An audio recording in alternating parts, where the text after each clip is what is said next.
Go on, Ian. I like the glass.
well done.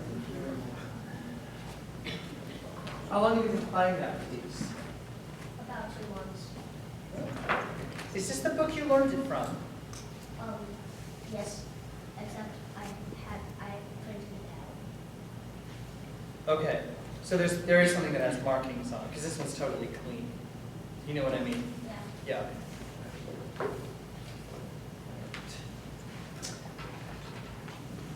It's a very big piece for a very little boy.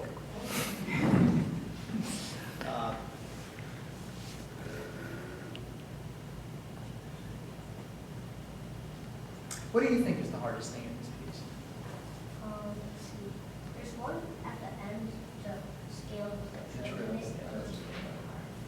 Yeah. You're doing all right with those. What else? Let's see. Sometimes it's a bit hard to do the F's loud enough. Yeah. I agree. It's kind of what I was saying to that student before about the pretend forte. It has to be sort of an attitude of forte, strength without doing it. Or keeping the left hand actually just quiet, even though it says forte, not actually playing forte. Yeah. What else? Tell me what you think about the piece. What do you like the piece? I'll tell you, it's one of my very favorite Mozart sonatas. And Mozart is one of my very favorite composers. Okay, so I adore this piece. I love this piece. I'm very happy with it. Okay. But tell me what you think about the piece. What do you like about it? Let's see. There are a lot of different things. Yes, exactly. And what does that do for us? It gives us a lot of, we can be imaginative and a lot of character. Yeah, exactly. And I actually think for the most part you're doing it really, really well. Okay? But I'd like to go through it with you, and I think we can create even more moments of dynamic change, even more than what is written on the page, to make it really come alive even more with character. Okay?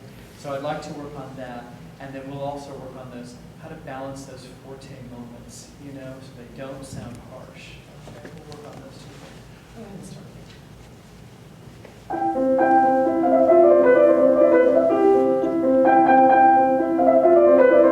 Okay, so I think that you could make more difference between the first time and the next time with the repeated notes. You know, it's kind of insistent. It sort of starts slightly, and then, okay?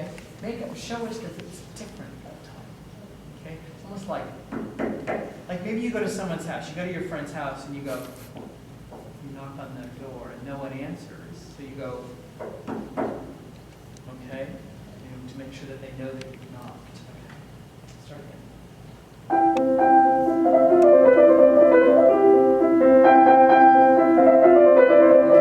Now, I'm gonna tell you something.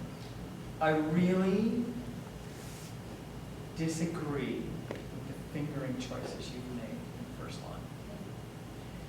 And I'll tell you what, I think you're using your weakest fingers at moments where we need the most control. Okay? So what I put in this book is to start on 3 and then 4. There. Okay? You are going to 5 right there. This means you're trying to go 5, 4, 3, 2, which is very hard to do. And then I don't even know how you're going to get out the trill. Okay? So you don't have to change it now. I think that's kind of hard to do. Okay? If you practice something a lot. Changing the physical movements, that's probably the hardest thing to change on the spot. But I would really recommend, I would think about going to 4, so that you have 2 and 3 there. You have a nice clear trill. Okay? All right? But don't worry about that for now. I just wanted to make that suggestion. Go ahead and start one more time. Use the fingering you're used to. Let's work more on the dynamics of the character.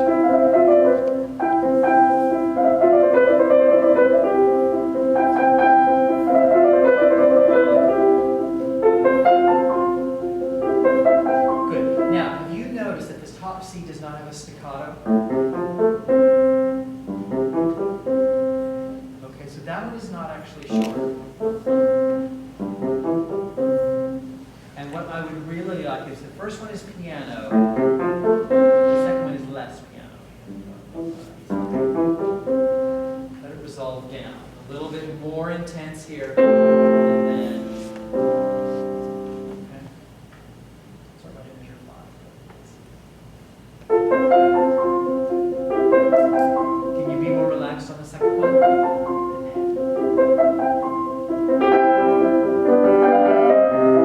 Now, when you have a trill in Mozart, generally, we start on the upper note when we do the trills, right? Right? There's an exception to that. If the preceding note is the upper note, then we start on the note. So instead of it's okay, because the note before the trill is the upper note. Does that make sense? You understand what I mean?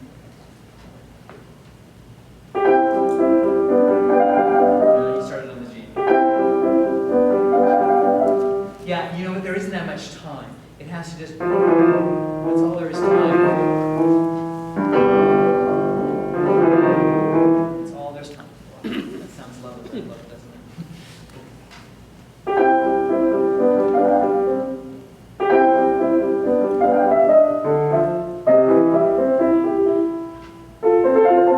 That's relaxing.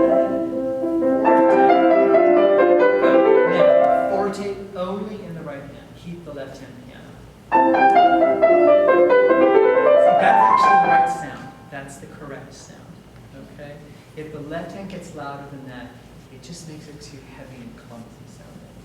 Even though it's forte, it still has to have an elegance to it. Okay? So.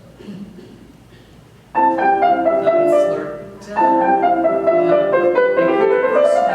first note of each slur be a little heavier.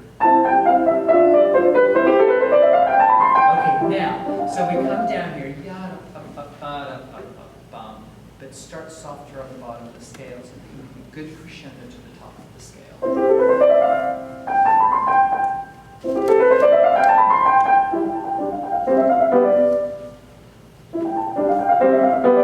Yeah, I heard you, and stand up for a second. It makes sense that you would go as the melody. Loses line. I think we still need. Okay,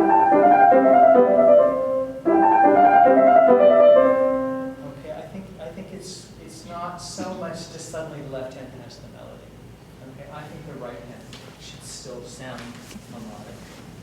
Start on the forte scale.